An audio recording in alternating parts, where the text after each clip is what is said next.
Hello everyone, नमस्कार। मैं गिरीश डहरिया फिर से आपका स्वागत करता हूं आपके यूट्यूब प्लेटफॉर्म आरजी इंस्टीट्यूट पर। तो दोस्तों, कैसे हैं आप लोग?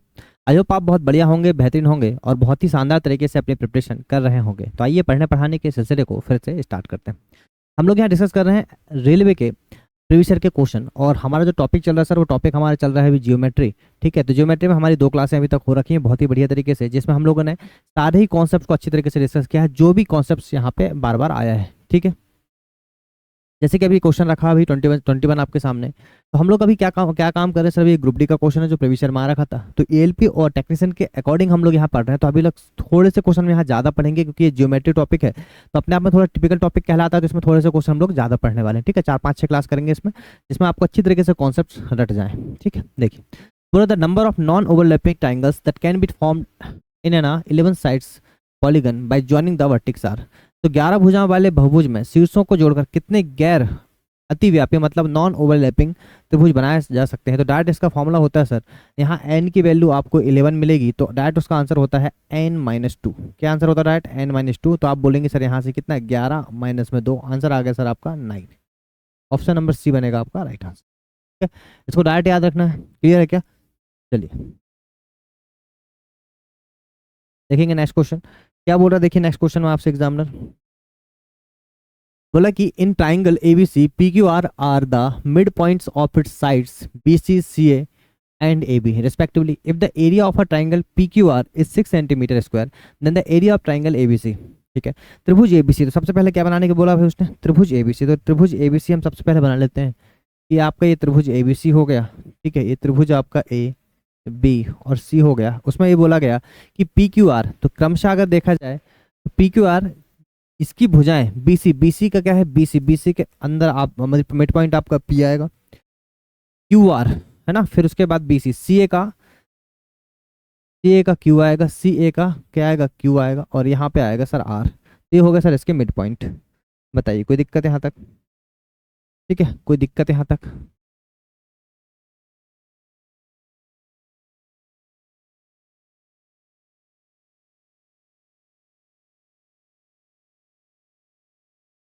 या फिर आप इसको ऐसे कर लीजिए डायरेक्ट।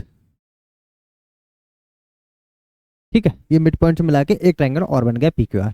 बोला गया कि यदि त्रिभुज पी क्यू आर का क्षेत्रफल मतलब इसका क्षेत्रफल दे रखा है 6 सेंटीमीटर स्क्वायर, तो आपसे पूछा गया कि त्रिभुज एबीसी का क्षेत्रफल कितना होगा। सर आपको अच्छी तरीके से पता है ये मिड पॉइंट है आपके। ठीक है, ये आपके क्या है? मिड पॉइंट है। इस सब आपका इक्विलेटरल ट्राइंगल बन जाता है सर यहाँ पे। ठीक है, अगर इक्विलेटरल ट्राइंगल है तो सारे ही ट्राइंगल का एरिया क्या होगा? आपका बराबर होगा। तो यहाँ से आप देखिए, ये अगर ये पूरा ट्राइंगल देखा जाए तो इसका एरिया, इसका एरिया, इसका एरिया, इसके एरिया, सब एरिया क्या होंगे? आपके बराबर होंगे। हमें पूरे ट्राइंगल का एरिया निकालना है। तो ये कितना हो जाएगा? देखो 1 2 3 4 भागों में बटा है, तो आंसर हो जाएगा, अगर त्रिभुज एबीसी का एरिया हमें निकालना है तो वो हो जाएगा सर 4 इंटू में 6, आंसर आ जाएगा आपका 24 सेंटीमीटर स्क्वायर। क्लियर है क्या? ऑप्शन नंबर सी बनेगा इसका राइट आंसर। ठीक है, बहुत ही आसान क्वेश्चन है। क्लियर है? चलिए देखिए, बोला गया in a triangle ABC if AD is the angle bisector of angle B A सी।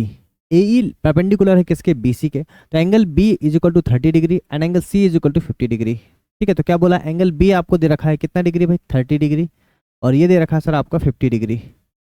तो बोला गया कि एंगल डी ए ई, मतलब आपको ये वाला जो बीच वाला एंगल है ना सर, ये एंगल निकालना है, एंगल डी ए ई। ठीक है, देखिए बहुत ही आसान सा क्वेश्चन है, याद रखिएगा। ये पैटर्न होता है सर आपका, हमेशा इस पैटर्न को याद रखिएगा। फॉर्मूला होता है आपका ये। ठीक है, आपका ये फॉर्मूला होता है सर आपका ये। एक आपका परपेंडिकुलर रहेगा और एक आपका रहेगा एंगल बाइसेक्टर, है ना। ये अभी आपको हम अच्छी तरीके से समझाएंगे कि एंगल बाइसेक्टर क्या होता है, परपेंडिकुलर क्या होता है। ठीक है, इस क्वेश्चन में नहीं, आगे समझाएंगे कि एंगल बाइसेक्टर क्या होता है, परपेंडिकुलर क्या होता है। ठीक है, तो सारी चीजें हम लोग वहां पे लेके चलेंगे। ट्राइंगल का पूरा बेसिक हम लोग आपको अच्छी तरीके से वहां पे समझाने वाले हैं। ठीक है भाई, चलिए देखिए, जैसे त्रिभुज एबीसी, सबसे पहले त्रिभुज एबीसी की बात चल रही है। ये त्रिभुज एबीसी है आपका। इसमें आपसे बोला गया कि जो क्या है भाई, angle B A C, AD जो है, तो एडी जो है सर आपका, ये एडी है, ये बी ए सी का समद्विभाजक। तो समद्विभाजक का मतलब क्या होता है कि जैसे मान लो मैं कोई त्रिभुज ये बनाऊं और मैं यहाँ से बोल दूं कि एडी आपका एंगल बाइसेक्टर है। तो एडी अगर एंगल बाइसेक्टर कहने का मतलब, अगर ये पूरा 60 डिग्री होता तो सर ये वाला 30 हो जाएगा और ये वाला 30 हो जाएगा। ये होता है sir angle bisector. Angle bisector मतलब कभी भी उस एंगल को 2 इक्वल पार्ट्स में क्या करता है? डिवाइड करता है। ठीक है, और सभी एंगल बाइसेक्टर्स को मिलने के बाद, जैसे आप अगर देखें तो अगर हम बात करें एंगल बाइसेक्टर की, अगर हम बात करें एंगल बाइसेक्टर की, तो एंगल बाइसेक्टर मतलब कोण समद्विभाजक, कोण समद्विभाजक के मिलने से, कोण समद्विभाजक के मिलने से बनता है सर आपका इंसेंटर। क्या बनता है आपका इंसेंटर, जिसको बोलते हो आप अंतः केंद्र। क्या बोलते हो सर आप उसको, अंतः केंद्र। कहने का मतलब ये है कि कोई त्रिभुज है मान लीजिए आपका, और त्रिभुज में ये अगर उसके एंगल बाइसेक्टर जो किसी एक पॉइंट पर मिलते हैं, ये कहलाता है सर आपका इंसेंटर। क्या कहलाता है आपका इंसेंटर। एंगल बाइसेक्टर रहते हैं ये सारे ही आपके एंगल बाइसेक्टर जो हर एक एंगल को इक्वल पार्ट्स में डिवाइड करता है। क्लियर है क्या, आई बात समझ में। चलिए, तो ये हो गया सर आपका एंगल बाइसेक्टर।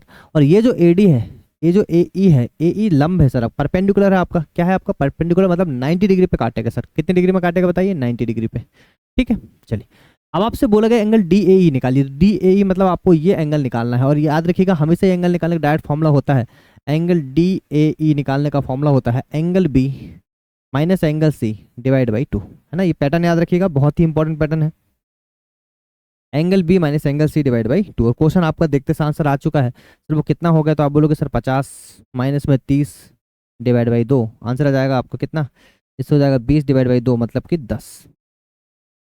ठीक है, ऑप्शन नंबर सी बनेगा राइट आंसर। बताइए आया समझ में। ठीक है, बहुत ही इंपॉर्टेंट प्रॉपर्टी है और ये मोस्ट इंपॉर्टेंट है, इसको याद रखिएगा। डायरेक्ट क्वेश्चन बनते हैं, कुछ भी नहीं होता क्वेश्चन में, क्वेश्चन देखा और आंसर क्लियर है आपका, ऐसा आपका डायरेक्टली होगा। तो इसको याद रखिएगा, ये इंपॉर्टेंट फॉर्मूले हैं आपके। ठीक है, देखिएगा next question. In the given figure A B parallel C D and C D parallel E F. ठीक है, तो क्या क्या दे रखा सर आपको, बोला है कि ए बी जो है पैरेलल है किसके, ई एफ के, ई एफ पैरेलल है सी डी के। ठीक, एक्स डिग्री का मान निकालना है बस आपको, तो बाकी चीज़ें आपको डायग्राम पे ही दे रखी। देखिए जब भी इस टाइप का क्वेश्चन आ जाए तो आपको अच्छी तरीके से पता होना चाहिए सर। ये जो आपको मैंने आपको सबसे स्टार्टिंग में जो मैंने बताया था कि कोई दो पैरेलल लाइन को जब कोई ट्रांसवर्स लाइन आपकी इंटरसेक्ट करती है तो उसमें आपके 3 से 4 एंगल बनते हैं। एक संगत कोण होता है, एक वर्टिक, एक आपका शीर्षभुमुख कोण होता है, एक अंतः केंद्र होते हैं एक आपके एकांतर अंतः केंद्र होते हैं, एकांतर अंतः कोण होते हैं। ठीक है, ये सब चीज़ें आपको पता होना चाहिए। अगर आप यहाँ पे देखें, देखो ये 65 डिग्री आपको अच्छी तरीके से पता है सर, आपको अच्छी तरीके से पता है कि अगर ये दो लाइन है मान लीजिए आपकी, और इसको कोई थर्ड लाइन आपकी इंटरसेक्ट करती है ना, ये इंटरसेक्ट कर दी, तो आपको पता है कि अगर ये एंगल है, ये x डिग्री है, तो आपका ये वाला एंगल भी कितना होगा, x डिग्री होगा। एकांतर अंतः कोण से ये एंगल के बराबर होते हैं। तो आप यहाँ पे देखो ये ए बी है, और अगर सी डी की बात करो तो ए बी जो है आपको एक लाइन आपकी कौन सी, सी बी मान लीजिए, इसको सी बी मान लीजिए, सी बी आपकी इंटरसेक्ट कर रही है, या बी सी आपकी इंटरसेक्ट कर रही है, बी सी इंटरसेक्ट कर रही है, ये लाइन आपकी ए बी हो गई, ये लाइन आपकी सी डी हो गई। तो अगर ये 65 है मेरे भाई, तो ये पूरा एंगल कितना होना चाहिए बताइए, 65 डिग्री। इसमें कोई दिक्कत है क्या, बिल्कुल नहीं। अगर पूरा 65 सर आधा यहाँ 33 दे रखा, मतलब ये कितना होगा बताओ, 32। ये कितना होगा, 32। अगर ये 32 है तो फिर यहाँ पे आपको एक चीज़ और पता है कि सर अगर ये एंगल आपका x डिग्री है और ये एंगल अगर आपका y डिग्री, तो x plus y is equal to कितना होता है बताइए, 180 डिग्री। ये भी पता होगा अंतः केंद्र में। तो आपको देखो यहाँ 32 डिग्री, यहाँ x डिग्री, तो ये कितना होगा 180 माइनस 32, और ये आंसर आ गया सर आपका 148 डिग्री। खत्म कहानी, ऑप्शन नंबर डी बनेगा राइट आंसर। ठीक, किसी भी तरीके से कर सकते हो, चाहते तो आप ऐसे भी कर सकते थे, इन दो लाइन को फोकस करके भी बना सकते थे। ठीक है, पर ये ज़्यादा बेटर तरीका है। ठीक है, आ जाइए भी next question. Find the area of A B P D if A B बराबर डी सी बराबर 4 मीटर। ए बी बराबर डी सी मतलब ये दोनों बराबर है, ये है आपका 4, तो ये वाला भी आपका 4 है। ठीक है, फिर बोला ए डी और बी सी, जो ए डी और बी सी 2.5 है, तो ये भी आपका 2.5। अच्छा, ये 90 डिग्री पे काटा हुआ है, याद रखिएगा। ठीक है, मतलब ये राइट एंगल आपका, ये ट्राइंगल है, ट्राइंगल नहीं, ये आपका रेक्टेंगल है। क्या है सर आपका, रेक्टेंगल मतलब आयत है। फिर आपसे बोलोगे पी सी आपका 1 है, अगर पी सी आपका 1 है मतलब ये कितना होगा, ये 3 होगा। हाँ जी, क्लियर है, बिल्कुल बिल्कुल सही बात है। अच्छा, अब देखिए अब क्या काम करेंगे, एक चीज़ समझिए। पीसी आपका 1 मीटर आपको निकालना है यहाँ पे त्रिभुज ए बी पी डी का, मतलब ए बी पी डी का निकालना। अगर ए बी पी डी का हमें निकालना है तो एक चीज़ याद रखिएगा कि हमें निकालना है ए बी पी डी का एरिया, हमें निकालना है ए बी पी डी का एरिया। इसके लिए हमें सबसे पहले जो आपका रेक्टेंगल दे रखा है, तो एरिया ऑफ पहले निकालना पड़ेगा, area of A B D C, या ए बी सी डी बोल सकते हो, कोई दिक्कत नहीं, क्या बोल दो, A B C D minus में ट्राइंगल आपका बना है एक, ट्राइंगल बी सी पी, ये आपको निकालना पड़ेगा भाई। तो सबसे पहले एरिया आपको ए बी सी डी से, ए बी सी डी के एरिया से हम अगर ये वाला एंगल, ये वाला ट्राइंगल का एरिया घटा दें तो सर आंसर क्या आ जाएगा, ये वाला आ जाएगा। ठीक है, अब देखो ये तो रेक्टेंगल है आपका एबीसीडी, तो रेक्टेंगल का एरिया क्या होता है, लेंथ इनटू बेस, तो ये लेंथ इनटू बेस हो जाएगा सर, क्या हो जाएगा, लेंथ इनटू बेस माइनस में ए बी सी। तो ट्राइंगल आपका देखो ये राइट एंगल ट्राइंगल है, और राइट एंगल ट्राइंगल का फॉर्मूला क्या होता है, तो वो होता है सर 1/2 बेस इंटू में हाइट, बस कहानी खत्म। और यहाँ से आपका क्वेश्चन खत्म हो चुका सर। देखिए लेंथ इंटू बेस अगर आप करोगे तो 2.5 इंटू में 4 माइनस में 1/2 2.5 इंटू में 1, ठीक है, ये 2.5 हो गया और ये क्या हो गया, 1 हो गया, ठीक है। तो बस यहाँ देखिए 25 चौके 100 मतलब ये 10 हो गया, माइनस में हो जाएगा सर 1.25, और आंसर अगर आप निकालोगे तो आएगा 8.75। यही आपका राइट आंसर है, ऑप्शन नंबर सी, ठीक है। आसान सा क्वेश्चन था। चलिए देखिए भाई next question, the length of two sides of a triangle are 24 and 26 centimetre, which of the following can be measure of the third side. एक त्रिभुज की दो भुजाओं की लंबाई 24 सेंटीमीटर और 26 सेंटीमीटर है, निम्नलिखित में से कौन सा तीसरी भुजा की माप हो सकता है, ठीक है। देखिए साथ साथ में हम लोग डिस्कस करते जाएंगे। मैंने आपको बोला कि ट्राइंगल वाली जो प्रॉपर्टी है वो हम एक साथ डिस्कस करेंगे सारी, ठीक है। ट्राइंगल वाली प्रॉपर्टी हम एक साथ अलग से लेके आएंगे, अलग से मतलब इसमें लेक्चर लेके लेके आएंगे, अलग से एक शॉर्ट लेके आएंगे ट्राइंगल की प्रॉपर्टीज को, ठीक है। तो ऐसा करके धीरे धीरे करके इसमें डालते जाएंगे, अपलोड करते जाएंगे, ठीक है। अब बोला है कि देखो यहाँ पे आपका मान लो एक ट्राइंगल है आपका त्रिभुज एबीसी, यहाँ प्रॉपर्टी है भाई छोटी सी, इसको पढ़ लीजिए, है ना। मान लीजिए ए है, ये बी है और ये आपका सी है, ठीक है। तो देखो दो प्रॉपर्टी होती है त्रिभुज की, त्रिभुज किसी भी ट्राइंगल को बनने, मान लो कोई भी अलग अलग भुजाएं दे रखी है और उस ट्राइंगल को हमें बनाना है, तो किसी भी ट्राइंगल को बनाने के लिए दो प्रॉपर्टी होती है। और प्रॉपर्टी कौन कौन सी सर, तो जिसमें पहली प्रॉपर्टी आपकी होती है कि किन्हीं दो भुजाओं का योग, किन्हीं दो भुजाओं का योग तीसरी साइड से, तीसरी भुजा से सदैव बड़ा होता है।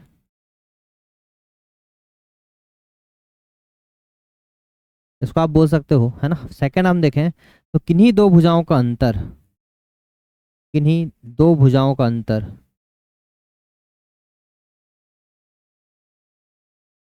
तीसरी भुजा से सदैव छोटा होता है, ठीक है। तो यहाँ से एक प्रॉपर्टी आपको समझ में आएगी, किन्हीं दो भुजाओं के, कोई भी दो भुजाएं, मान लो आपके पास ए बी सी तीन साइड है किसी ट्राइंगल, किन्हीं दो भुजाओं के, मान लो मैं बोल दूं ए प्लस बी, ये जो ए प्लस बी है ये हमेशा बड़ा होगा किससे सर, थर्ड साइड सी से। अगर मान लो मैं बी और सी को ले लूं तो थर्ड साइड क्या बन के आएगी, ए आ जाएगी। अगर मैं मान लो ए और सी ले लूँ, थर्ड साइड के निकल के आएगी बी निकल के आएगी, ठीक है।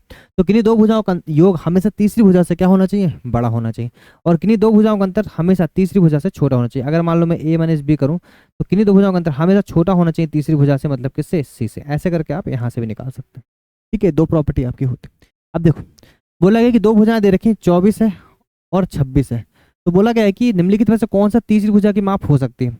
आपको पता है जो भी तीसरी भुजा है ना, तीसरी भुजा जो है, या फिर आप ऐसा बोल सकते हो जो तीसरी भुजा है ये हमेशा छोटा होना चाहिए किससे, दो भुजाओं के योग से। अगर हम इसी को उल्टा लिखना चाहें तो क्या बताओ, ऐसा लिख सकते हैं, तीसरी भुजा जो है वो दो भुजाओं के योग से क्या होना चाहिए, कम होना चाहिए। अगर आप दो भुजाओं का योग कर लो तो कितना हो रहा है बताओ, ये 50, तो ये छोटा होना चाहिए 50 से। 50 से छोटा एक ही ऑप्शन दिख रहा है, ये नहीं है, ये नहीं, ये नहीं, 48 आपका राइट आंसर बन के आएगा, ऑप्शन नंबर ए, ठीक है। तो यहाँ से आपकी प्रॉपर्टी खत्म होती है सर। तो अगले बार जब हम प्रॉपर्टी पढ़ाएंगे तो इसको नहीं पढ़ाएंगे, ये प्रॉपर्टी आपकी हो गई, जो जो प्रॉपर्टी होती जा रही है, ठीक है। जैसे ट्राइंगल की प्रॉपर्टी नहीं पढ़ा है तो ट्राइंगल की प्रॉपर्टी आपको सारी कुछ पढ़ाने वाले हम लोग, ठीक है। चलिए देखिए next question, the interior angle of है ना each sides polygons are in the ratio of 1:3 4 6 ऐसा करके आपको दे रखे। Find the measure of the largest interior angle in the polygon. देखो सबसे पहले तो आपको ये पता होना चाहिए कि पॉलीगन के, है ना, हम पॉलीगन की बात कर रहे हैं। मैंने आपको पहले इसके सारे फॉर्मूले लिखा चुके, तो मैं फिर से नहीं लिखाऊंगा, है ना, आपको पता है मैंने लिखा दिया पहले। तो आपको पता है कि sum of all, sum of all interior angle, sum of all interior angle का सम होता है आपका, वो कितना होता है, तो आप बोलोगे सर n-2 इंटू में 180 डिग्री, ये होता है बताओ, है ना। अगर इसमें ईच लगा दी तो अपॉन में क्या कर देंगे, यहाँ पे n कर देंगे। और सम ऑफ ऑल एक्सटीरियर एंगल कितना होता है, तो 360 डिग्री होता है, आपको पता है इतना, है ना, लिख भी लो चाहो तो। सम ऑफ, यहाँ पे ऑल लगा दो, एक्सटीरियर एंगल, तो वो होता है सर 360 डिग्री, ठीक है। अब देखो यहाँ पे कितना है, 8 भुजा वाले बहुभुज, तो 8 भुजा वाले बहुभुज के अंतःकोण को कितना होगा, तो आप बोलोगे सर n इक्वल टू, तो आपको 8 दे रखा है, तो सम निकल जाएगा, कितना हो जाएगा बताओ, 8 - 2 इंटू में 180 डिग्री, तो हो जाएगा सर 6, 8 छिक्के होता है सर 108, मतलब 1080। कितना हो जाएगा बताओ? 1080। यहाँ तक समझ में आए? ठीक। अब देखो ये सारे एंगल्स आपको दे रखे हैं, अब इन सबको आप जोड़ लो सर, तो सम कितना हो रहा है ये देख लो अपने अकॉर्डिंग। सम कितना हो रहा है जो आपको दे रखा है? 1:3:4:6:7:11:13:15। अगर आप इन सब का सम करोगे, आपको तो वैसे भी सबसे बड़ा एंगल निकालना है, मतलब कौन सा सबसे बड़ा? तो सबसे बड़ा मतलब 15 का मल्टीपल होना चाहिए जो भी आंसर होगा। जैसे इसको देखो तो 15, 15 एकम 15, ये बचेगा आपका 12। ये आंसर नहीं है, ये कट जाएगा। ये 15 एकम 15 बचेगा कितना? बचेगा सर आपका 12। 15 और 5 7 5 12, 15 8 120, ये हो सकता है। 15 एकम 15 बचेगा कितना? 5 और 3 8। ये आंसर नहीं हो सकता, दो आंसर में से आपके एक आंसर हो सकता है। ठीक है, वैसे भी कट गए। अब देखो सबको अगर जोड़ोगे तो कितना हो जाएगा बताओ? 15 और 13, 15 5 15 और 13 हो जाएगा तो 26 8 11, ये हो जाएगा टोटल मिला के 60 और 60 हो जाएगा सर। कितना हो जाएगा बताइए? 60। सभी का सम कितना होगा? 60, पर हमारे हिसाब से 60 नहीं, कितना है? 1080 है। कितना हो जाएगा बताओ? ये 6 एकम 6 और 6 8 48। एक यूनिट की वैल्यू कितनी होगी? 18 होगी। जीरो जीरो के 6 एकम 6 6 8 48, तो एक यूनिट की वैल्यू होगी 18। तो आपसे पूछा सबसे बड़ा एंगल मतलब कितना हो जाएगा बताओ? 15 इंटू में 18। ठीक है, तो कितना हो जाएगा? 15 टेक्स इसको सुन बचा 12, 15 एकम 15 और 12, 270 डिग्री। यही राइट आंसर है, ऑप्शन नंबर सी। ठीक है, दो ऑप्शन तो हमने वैसे ही काट दिए थे, बाकी आंसर आ गया आपका 270 डिग्री। ठीक, कर पाएंगे, आसान क्वेश्चन। देखिए भाई यहाँ पे हम लोगों ने कुछ सर्कल के बेसिक दे रखे हैं, क्योंकि सर्कल का बेसिक के आगे आपके क्वेश्चंस है। ठीक है, तो इसमें आपका अभी रेलवे अकॉर्डिंग है, सीजीएल अकॉर्डिंग नहीं है, रेलवे अकॉर्डिंग है, मतलब रेलवे के हम लोग क्वेश्चन लगा रहे हैं। तो रेलवे में जितने इंपॉर्टेंट क्वेश्चन हो सकते हैं, और भी अगर मान लो आगे क्वेश्चन इंपॉर्टेंट होंगे तो भी वो भी हम लोग इसमें ऐड कर देंगे। ठीक है, और जैसे जो कॉन्सेप्ट छूट जाएगा बाद में ऐड कर देंगे। ठीक, वैसे भी एक क्लास हम अलग से लेके भी आएंगे। ठीक है, देखिए क्या क्या चीजें हैं। जैसे कि हम सर्कल की बात करें, सर्कल क्या होता है सर? कि a round plane figure whose boundaries consist of point equidistance from a fixed point. ठीक है, हमने इंग्लिश में लिख दिया, हिंदी में आप समझ सकते हैं।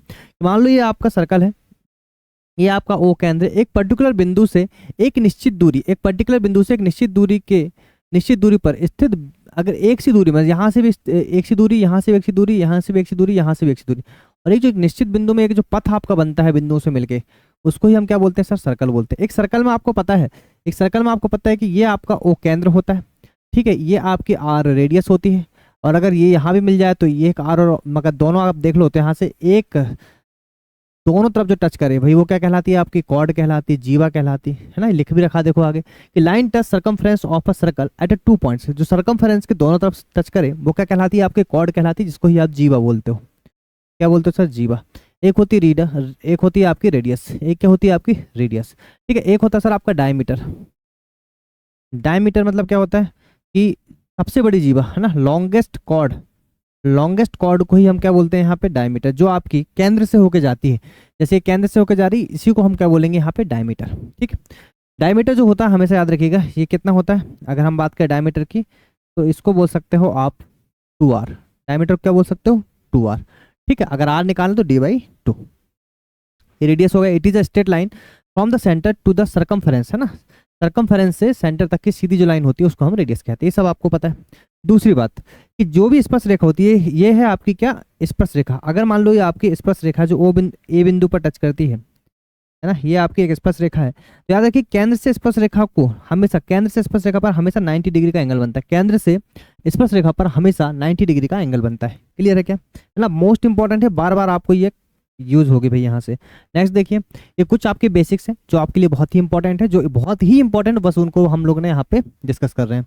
देखिए, अगर मान लो एक आपका सर्कल है, अगर आपका एक सर्कल है तो एक चीज याद रखिएगा कि मान लो ये आपकी ए बी क्या है? कोई कॉर्ड है। ए बी क्या है सर? कोई कॉर्ड है, कोई जीवा है, और जीवा पर जी ओ केंद्र है, ओ केंद्र से एक त्रिज्या डाली जाती है। ओ केंद्र से क्या डाली जाती है? एक त्रिज्या डाली जाती है ना। ये त्रिज्या नहीं बोलेंगे,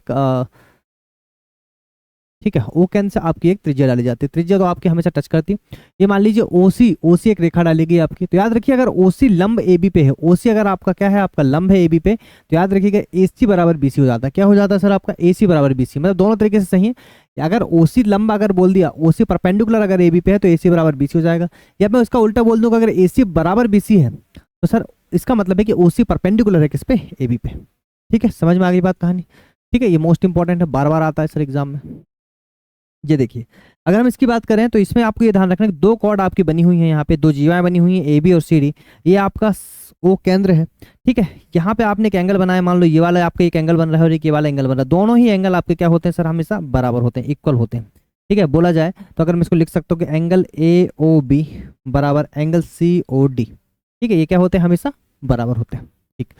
दूसरा देखिए कि अगर हम बात करें यहाँ से, अगर हम यहाँ से बात करें सर, जैसे मान लो एक आपका सर्कल बन रखा है, सर्कल में आपका ये क्या होता है, एक चाप होता है, आपको अच्छी तरीके से पता है। कोई भी सर्कल में जैसे मान लो कोई एक सर्कल है, और मान लो मैं एक यहाँ से रेखा खींच देता हूँ सर, ये आपका क्या बन गया, आपका एक, ठीक है, ये आपका माइनर सेगमेंट होता है, ये क्या होता है, माइनर सेगमेंट, और ये होता है सर आपका मेजर सेगमेंट, ठीक है। ये आपका, अगर मैं ए बी की बात करूँ तो ये वाला जो एरिया है ये होगा माइनर आर्क, क्या होगा, माइनर आर्क, और ये वाला जो एरिया है सर ये होगा आपका मेजर आर्क, है ना, ये आपको पता होना चाहिए, चाप, ठीक है।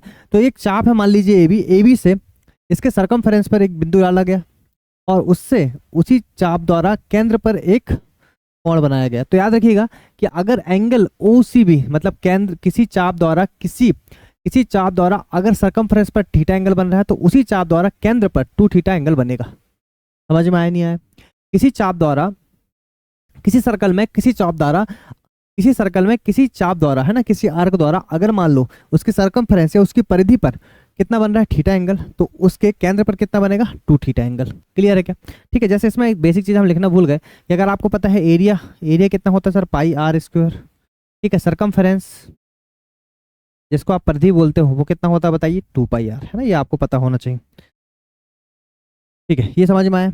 अब देखो यहाँ से, ये मान लीजिए आपका एक कॉर्ड है, एक क्या है सर आपकी, ये कॉर्ड है ए बी से देखो, एक आपका ये मेजर सेगमेंट हो गया ऊपर वाला, ये क्या हो गया आपका माइनर सेगमेंट हो गया। तो मेजर सेगमेंट में जितने भी आपके एंगल बनते हैं एक चाप द्वारा, जितने भी आपके एंगल बनते हैं वो सभी एंगल क्या होते हैं, आपके बराबर होते हैं।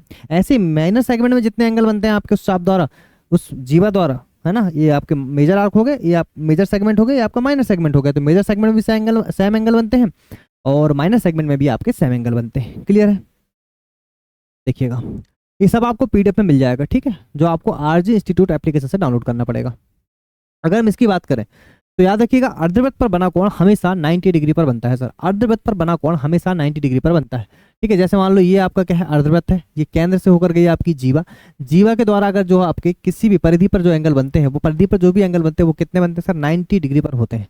परिधि पर बने हुए एंगल कितने होते हैं, जीवा द्वारा परिधि पर बने एंगल 90 डिग्री पर बनते हैं, ये आपको ध्यान रखना है, ठीक है। ये मोस्ट इंपॉर्टेंट आपका क्वेश्चन है, डायरेक्टली क्वेश्चन आता है इसमें कि मान लीजिए आपका, देखिए यहाँ पे एक आपकी स्पर्श रेखा है जो ए पे टच कर रही है, ये आपकी एक जीवा हो गई ए बी, तो ए बी के द्वारा ये जो आपके यहाँ पे ए बी द्वारा इस आर्क पर कितना बन रहा है, थीटा एंगल। तो अगर यहाँ पे थीटा बन रहा है तो इसी ए बी द्वारा जब हम परिधि पर एंगल बनाएंगे, ये जो एंगल आपका परिधि पर बन रहा है ये भी अगर ये थीटा, तो ये भी क्या रहेगा आपका थीटा। और इसी ए बी द्वारा अगर ये केंद्र पर बनाया तो 90 माइनस थीटा, और ये भी क्या होगा 90 माइनस थीटा, ठीक है। ऐसे सेम इस पे, ये अभी आपका एक तरफ बना था, अगर ये दूसरी तरफ बन जाए ऐसे तो भी आपका, अगर ये अल्फा तो ये भी अल्फा बनेगा, ठीक है। देखिए ये भी इंपॉर्टेंट है। अगर आपका एक सर्कल है, सर्कल में आप देखो कि सर्कल से 2 स्पर्श रेखाएं जा रही हैं आपकी, एक पीसी और एक पीडी, जा रही नहीं जा रही, बिल्कुल जा रही। और ये इन दोनों को एक टच करते हुए एक रेखा और जा रही है सीडी। अगर ये सीडी के द्वारा वृत्त के केंद्र पर एंगल बनाया जाता है, अगर ये थीटा है तो ये कितना होगा सर आपका हमेशा 90 minus theta by 2, 90 minus theta by 2। भी क्वेश्चन आएगा तो हम इसको सिखाएंगे भी आपको, देखिएगा। ये बहुत ही इंपॉर्टेंट चीज है, ये मोस्ट इंपॉर्टेंट है। आपको कैसे याद रखना है इसको कि मान लो कोई सर्कल है और 2 स्पर्श रेखाएं सर पी ए और पी बी, क्या है सर, 2 स्पर्श रेखाएं पी ए और पी बी, और इस सर्कल के द्वारा मतलब 2 स्पर्श रेखाएं पी ए और पी बी है, ठीक है। तो अगर ये थीटा एंगल है, तो इसके द्वारा ये जो आपका ए बी आपका क्या है, आपका ये ए बी है आपका, तो ए बी के द्वारा अगर आप यहाँ टच करते हो, मान लो इसको मान लीजिए ई मान लीजिए, तो ये अगर थीटा है मेरे भाई, तो यहाँ से अगर आप यहाँ एंगल बनाओगे तो होगा 90 माइनस थीटा बाई 2। अगर आप एक केंद्र पे एंगल बनाओगे, अगर ये थीटा तो ये 180 माइनस थीटा बाई 2, और अगर आप इस तरफ बनाओगे एंगल इसमें ए डी बी में, तो ये हो जाएगा 90 प्लस थीटा बाई 2। याद रखिएगा, मोस्ट इंपॉर्टेंट है। अभी क्वेश्चन डायरेक्टली आते हैं इस पे, है ना, जितने भी प्रॉपर्टी मैं आपको बता रहा हूँ क्वेश्चन हमेशा डायरेक्टली ही आते हैं। अगर वो डायरेक्ट आपको बोल देगा ये 40 डिग्री तो ये बताओ कितना डिग्री, बोलेगा ये 40 डिग्री तो ये बताओ ये कितना डिग्री, बोलेगा ये 40 डिग्री तो ये बताओ ये कितना डिग्री, तो आसानी से आप क्वेश्चन को कर सकते हैं। पर कब कर पाएंगे, जब ये पता होगा, ठीक है। इसके बाद देखिए, इस पर तो क्वेश्चन ही आ रखा है, इसमें तो क्वेश्चन ही आ रखा क्या सा कि 2 आपकी स्पर्श रेखाएं हैं, 2 आपकी क्या है स्पर्श रेखाएं, नहीं इसको हम बोलते हैं टेंजेंट्स, ठीक है। ये आपकी प्रतिच्छेदी रेखाएं हैं, एक पीए हो गई, एक पीसी हो गई, ये दोनों आपको वृत्त को टच कर रही हैं। तो याद रखिएगा कि पीबी इंटू में पीए बराबर पीडी इंटू में पीसी। ठीक है, याद रहेगा बिल्कुल। इसका क्वेश्चन अभी देखने को भी मिल जाएगा आगे। अगर हम यहाँ पे बात करें तो ये भी देखो, ये आपकी स्पर्श रेखा और ये आपकी सीकेंट लाइन है, टेंजेंट लाइन है। ठीक है, ये टेंजेंट है और ये सीकेंट है, प्रतिच्छेदी रेखा। सीकेंट मतलब प्रतिच्छेदी रेखा। PT square is equal to PA into में पीबी होता है। मोस्ट इंपॉर्टेंट है दोनों आपके। और देखिए सब ये भी इससे डायरेक्ट क्वेश्चन आते हैं। ठीक है, डायरेक्ट क्वेश्चन आते हैं। देखो ये क्वेश्चन है आपका डीसीटी, डायरेक्ट कॉमन टेंजेंट, एक होता है टीसीटी, ट्रांसवर्स कॉमन टेंजेंट। ठीक है, उभयनिष्ठ स्पर्श रेखा और तिर्यकछेदी उभयनिष्ठ स्पर्श रेखा। अगर हम यहाँ पे बात करें तो पहला वाला आप हमेशा याद रखिएगा कि दो वृत्त हैं सर आपके, है ना, और ये आपका R1 हो गया, ये आपका R2 हो गया, ये O1 और O2 मतलब दोनों वृत्त के केंद्र के बीच की दूरी हो गई, जो क्या हो गई सर D हो गई। ये आपका AB है जो उभयनिष्ठ स्पर्श रेखा है। अगर हमें AB निकालना है, जो डीसीटी हम जिसको बोलते हैं डायरेक्ट कॉमन टेंजेंट, डायरेक्ट याद रखिएगा रूट में डी स्क्वायर, यहाँ हमें याद रखना है माइनस होता है, माइनस में R1 माइनस, ये हमेशा दोनों ही फॉर्मूले में आपका माइनस होगा।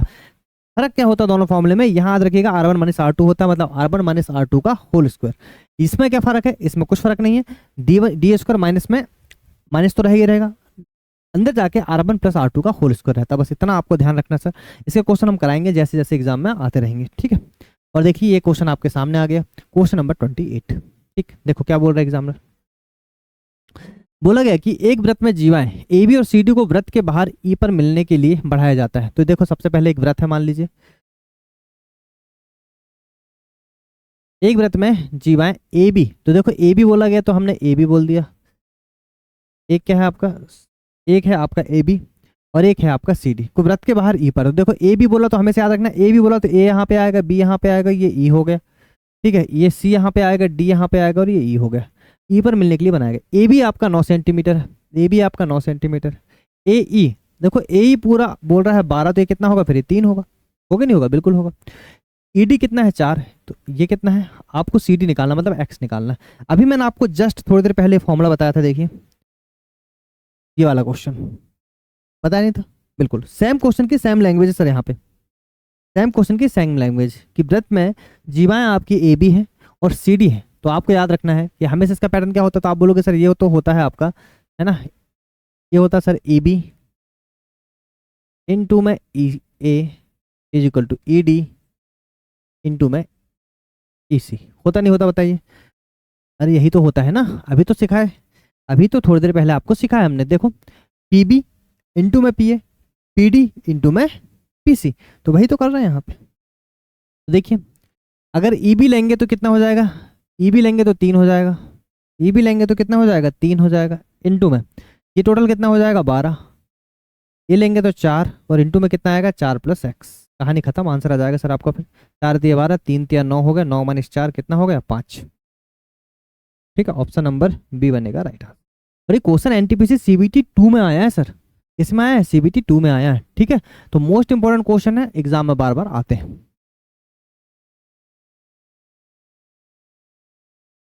देखिए भाई next question, an equilateral triangle ABC is inscribed in a circle with radius 12 centimetre and centre O, find the length of the each side of the triangle. देखिए बहुत ही बढ़िया क्वेश्चन। अब ये क्वेश्चन आपका है इक्विलेटरल ट्रायंगल का, तो equilateral triangle पहले समझ लेंगे क्या होता है। ठीक है, एक आपका इक्विलेटरल ट्रायंगल है, इसका मतलब ये है कि एक समबाहु त्रिभुज है आपका एबीसी। क्या है सर आपका, ये एक समबाहु त्रिभुज, समबाहु त्रिभुज जिसको ही बोलते हो आप इक्विलेटरल ट्रायंगल।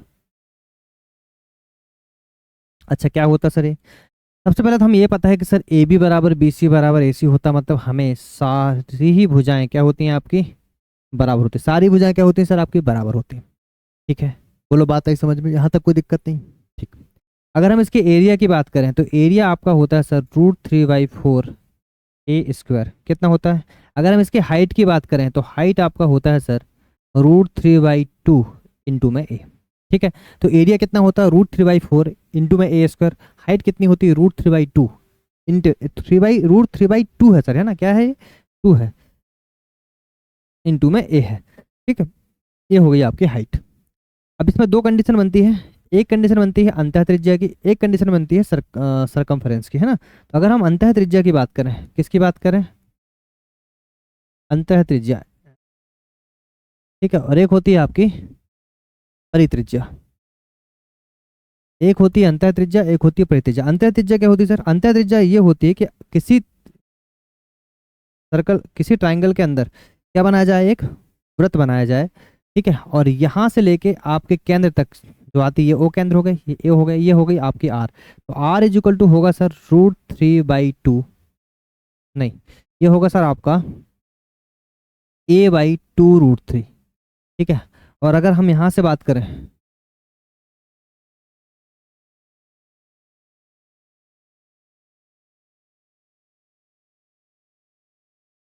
एक मिनट रुकिए,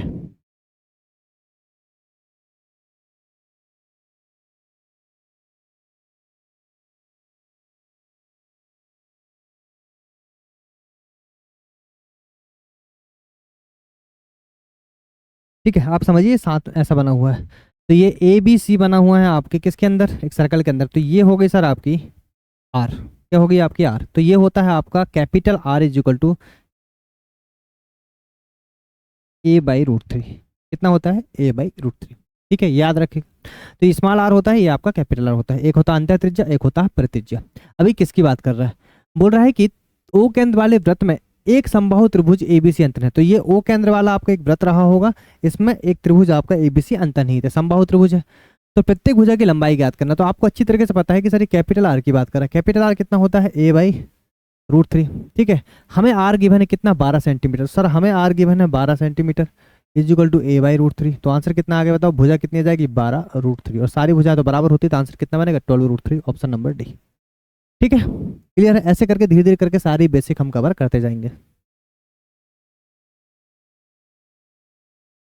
देखिएगा ये लास्ट क्वेश्चन भी आज का है ना, ठीक है। देखिए क्या बोला, two equal circle each having a radius of 24 centimetre intersects each other such that each passes through the centre of the other, the length of the common chord is.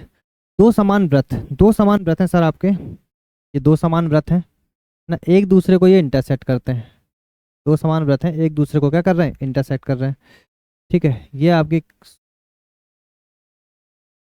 दो समान जिनमें से प्रत्येक की त्रिज्या 24 सेंटीमीटर, जिनमें प्रत्येक की त्रिज्या क्या है सर आपकी, 24 सेंटीमीटर। यहाँ मान लो ओ केंद्र होता तो ये प्रत्येक की त्रिज्या कितनी है आपकी, 24 सेंटीमीटर, ठीक है। प्रत्येक की त्रिज्या कितनी है मेरे भाई, 24 सेंटीमीटर, ठीक है। एक दूसरे को इस प्रकार प्रेषित करते हैं, उनमें से प्रत्येक एक दूसरे के केंद्र से होकर गुजरता है। अच्छा जी, ये थोड़ा सा हमने गलत बना दिए हैं। प्रत्येक एक दूसरे के केंद्र से होकर गुजरता है, केंद्र से अगर होकर गुजरेगा, ये केंद्र हो गया सर आपका, ये आपका O1 है, ये आपका O2 है, ये केंद्र से होकर गुजर रहा है, ठीक है। प्रत्येक के केंद्र से होकर गुजरता है। तो इसमें डायरेक्ट आपको इतना याद रखना है, इसको हम बेसिक बाद में बताएंगे, टाइम भी हो गया।